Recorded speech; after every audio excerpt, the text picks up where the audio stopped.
Dhiisnee eessa deemna? Maqaa Abbaa, kan Ilmaa, kan Hafuura Qulqulluu, Waaqayyo tokko. Ameen. Abbummaa dhalootaa, ulfina mucummaa, kennaa keenya qaalii, kabaja fakkummaa kan bifa waaqummaa, eebba barruu keerraa kan nuuf galte kooluu, sekondiif dhabanii akkamittiin oolu, akkamittiin bulu. Hammannaa kaasuu kee, ho'a jaalala kee, bareeda fuula kee, harkisa guula kee, kunuunsa abbummaa kee yookiin mararfannaa, gaaddisa boqonnaa bakka aragalfannaa. Dhiisnee eessa deemna? Eessatu nuuf mala, eessatu nuuf mijata? Kun jibbaan kun tuffiin guyyuu nu jifata. Argannaa kan caaluu nu haa hafu, siinuu kan madaalu. Jiruun si fakkaannaa, kunuunsan argannaa, gaariin waliif gallaa, dubbii afaanin tollaa. Boruun nuuf taliilaa, dabaan nuuf qajeelaa, milkiin nu kajeelaa. Ni milkoofnaa hin gufannu, gadheef badii hin buufannu.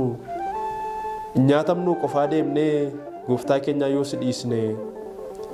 Yeroo nuuf siqaa, aduun nuuf lixaa. Namootaan marfamnee mukoofnu, urgooftuun dibamnee hin xuroofnu.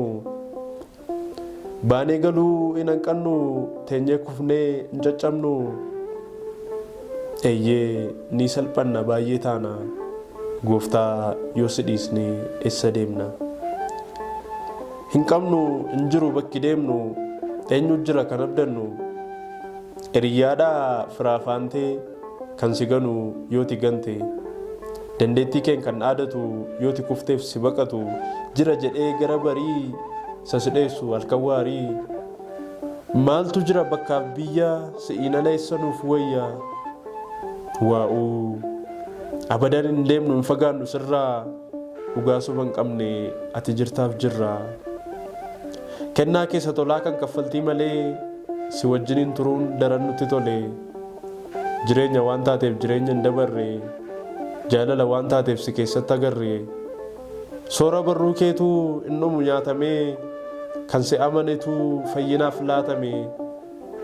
Sossobbaa diinaarraa siifan du'aa biyyaa, gooftaa jaalala kee hiree kennuuf wayyaa. Madaallee argineerraa kamtu akka wayyu si'iif dachee keessaa.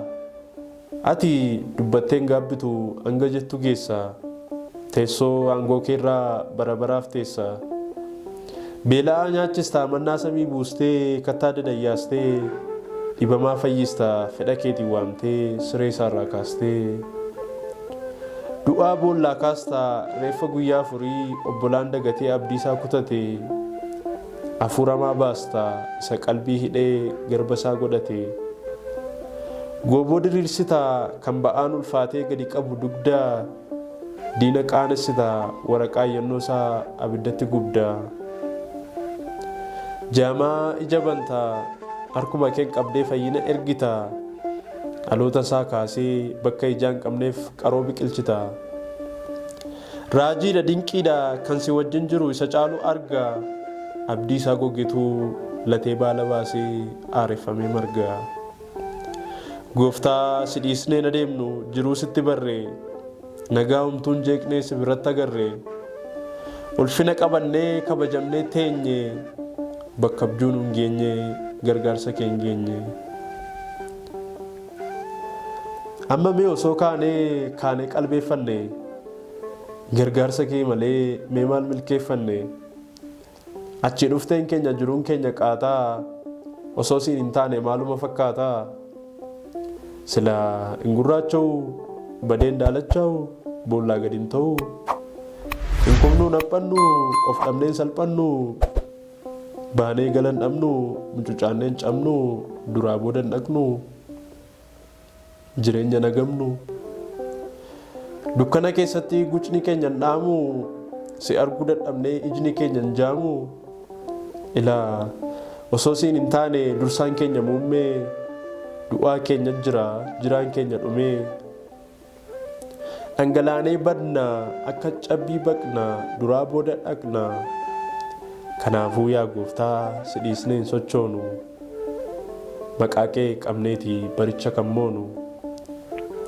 nuuf ta'eera mijatee jireenya si faanaa si wajjiniin oollee si wajjiniin bullee michoota kee taanaa haa dhufu ayyaanni kee adda keenyaa dhibu siif jaalala malee jibbi keenyaa dhibu mo'i nurratti ol jedhi mootummaan jiraadhu yaada keenya miti ati kan nuuf yaaddu arjummaan nuuf laadhu. Amiin.